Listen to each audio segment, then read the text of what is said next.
టెండర్లు కూడా జరిగినాయి, కాంట్రాక్టర్ మెటీరియల్ కూడా జమ చేసిండు. మరి అంతటానే ఎలక్షన్స్ వచ్చినాయి. ఎలక్షన్స్ రాగానే ఆ టెండర్ క్యాన్సిల్ చేసి ఆ మెటీరియల్ అంతా కూడా ఎత్తుకపోయి కాంగ్రెస్ నాయకులు ఎత్తుకపోయి ఇక ఈ రోడ్డు మీద ఈ ఏదైతే గతంలో బీటీ రోడ్ ఉండే, సీసీ రోడ్ ఉండే, అది కూడా వాళ్ళు గతంలో మంచిగా చేయలేదు. కాంగ్రెస్ పార్టీ వాళ్ళే చేసిండ్రు, మంచిగా చేయలేదు. ఆ రోడ్డు మీద ఇప్పుడు ఇప్పటికీ 4-5 సార్లు ఏం పోసారు, మొరం పోసారు, మట్టి పోసి ఈరోజు ప్రజలకంతా తీవ్రమైన ఇబ్బంది పెడుతుంది. ఈ కళ్ళలో దుమ్ము కొట్టుడు అది ఎవరైనా మట్టి రోడ్లని డాంబర్ రోడ్లు చేస్తారు, కానీ ఇక్కడ విచిత్రమైన పరిపాలన ఉంది. డాంబర్ రోడ్లని, సీసీ రోడ్లని, మట్టి రోడ్లు తయారు చేస్తున్న ఘనత ఇక్కడ కాంగ్రెస్ నాయకులు. తర్వాత ఏం చేస్తున్నారంటే మున్సిపాలిటీలో వచ్చే కొద్దిగా గొప్ప సమయమైన పైసలు కూడా అవి ఇప్పటికీ 4-5 సార్లు ఈ రోడ్డు మీద మొరమేసి ప్రజలకు ఇబ్బంది పెట్టి డబ్బులు కాజేయడం జరుగుతుంది. ఇక్కడ కాంట్రాక్ట్ సిస్టమ్ కూడా ఎట్లుందంటే నారాయణఖేడ్లో ఏదైతే నేషనల్ హైవే కాంట్రాక్టర్ ఉన్నాడో ఆ నేషనల్ హైవే కాంట్రాక్టర్తో పని చేపించేసి ఈ బిల్లులన్నీ కూడా కాంగ్రెస్ నాయకులు లేపుకొని తినిపోతున్నారు. నారాయణఖేడ్లో కాంగ్రెస్ పార్టీ అధికారంలోకి వచ్చిన తర్వాత ఒక్క అభివృద్ధి పని కూడా చేయలేదు. ఈరోజు ఇక్కడనే ఇంకో రోడ్డు కూడా వేస్తున్నారు. అది ఇదివరకు వేసిన సీసీ రోడ్డు మీదనే. ఆ సీసీ రోడ్డు చాలా బాగుంది, అయినా సరే వాళ్ళు దాని మీద 2-3 ఇంచులు వేసేసి 8 ఇంచులు వేసినట్టు కాజేసే ప్రయత్నం చేస్తున్నారు. ఇక్కడనే కాదు, ఇప్పుడు రాగా చూసినాం, ఎక్కడ చూసినా చెత్తనే ఉంది. మెయిన్ రోడ్ మీద చెత్తనే ఉంది, లైట్లు లేవు. నారాయణఖేడ్ ఇప్పుడు ఇది చెత్త ఉంది. తర్వాత రింగ్ రోడ్ అని చెప్పేసి మాట్లాడి రింగ్ రోడ్ కూడా ఆ కాంట్రాక్టర్ ఎవరైతే ఉన్నారో నేషనల్ హైవే కాంట్రాక్టర్ ఆయన బండ్లతోనే రింగ్ రోడ్ వేయించేసి వీళ్ళు మున్సిపాలిటీలో డబ్బులు లేపుకుండ్రు, ఎన్ఆర్ఈజెస్లో డబ్బులు లేపుకుండ్రు. అది కేవలం మట్టి రోడ్ వేసిండ్రు, రింగ్ రోడ్ మంజూరు చేస్తామని అది కూడా మోసం చేశారు ప్రజలకు.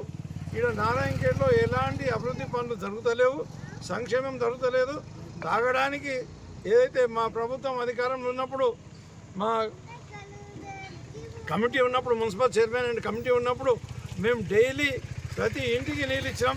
ఈరోజు వారం రోజులకు ఒక్కసారి కూడా తాగునీరు రాని పరిస్థితి ఇక్కడ నారాయణఖేడ్లో ఉత్పన్నమైపోయింది. పెద్దారెడ్డిపేటకి వెళ్ళి బోరంచకెళ్ళి 2 దిక్కలకెళ్ళి లైన్లు వేసింటి మేము. పెద్దారెడ్డిపేటది కట్ చేసి ఓన్లీ బోరంచది ఇచ్చి అది కూడా సరిగా ఎప్పుడో 4-5 రోజులకు ఒక్కసారి వస్తున్నాయి. ఇది తాగడానికి నీళ్ళు ఇస్తలేరు, చెత్త తీస్తలేరు.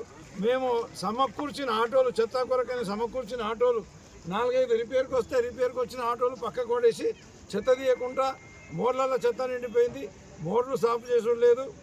ఏ రకమైన అభివృద్ధి కూడా నారాయణఖేడ్లో చేయకుండా కేవలం మున్సిపాలిటీ జమైన పైసలు తప్పుడు బిల్లులు నమోదు చేసి తప్పుడు బిల్లులు రాసుకొని లేపుకొని తినిపోవడం తప్పించి ఇంకా ఎలాంటి అభివృద్ధి కూడా చేస్తలేదు. కాబట్టి తప్పకుండా ఇక్కడ నారాయణఖేడ్ ప్రజలు గతంలో ఏముండే ఇప్పుడు ఏం జరిగింది అన్నీ గమనిస్తున్నారు.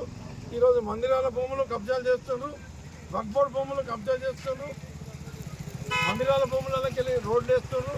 ఇవన్నీ మేమేమో అవన్నీ కబ్జాలకు గురైన వీటికి అన్నిటికీ మేము విడిపించినాం. రామ మందిర్ భూములు విడిపించినాం, కాశీనాథ్ మందిర్ భూములు విడిపించినాం, వక్ఫ్ బోర్డు భూములు మళ్ళీ కబ్జాలకు గురి కాకుండా కాపాడినాం. అవన్నింటినీ మళ్ళీ అన్యాక్రాంతం చేసి ఈరోజు అమ్ముకొని కాంగ్రెస్ నాయకులు పైసలు జమ చేసుకుంటున్నారు. ఆ రకంగా ప్రజలు తప్పకుండా ఈ కాంగ్రెస్ నాయకులకు బుద్ధి చెప్పి ఈ జరగబోయే మున్సిపల్ ఎన్నికల్లో బీఆర్ఎస్ పార్టీకి చైర్మన్ ఇచ్చే అవకాశం ఉందని చెప్పి చైర్మన్ ఇస్తారని చెప్పేసి మేము చైర్మన్ గెలిపిస్తారని చెప్పేసి మేము ఆశాభావం వ్యక్తం చేస్తున్నాం.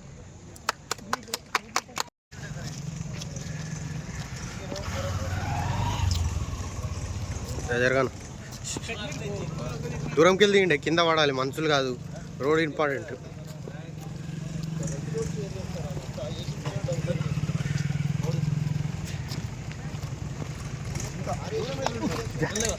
జరిగాని వీడియో ఇస్తున్నా జరుగురే తడక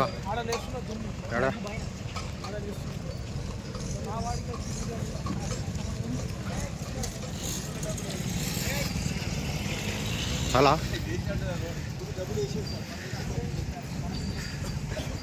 అలా పనే కదే.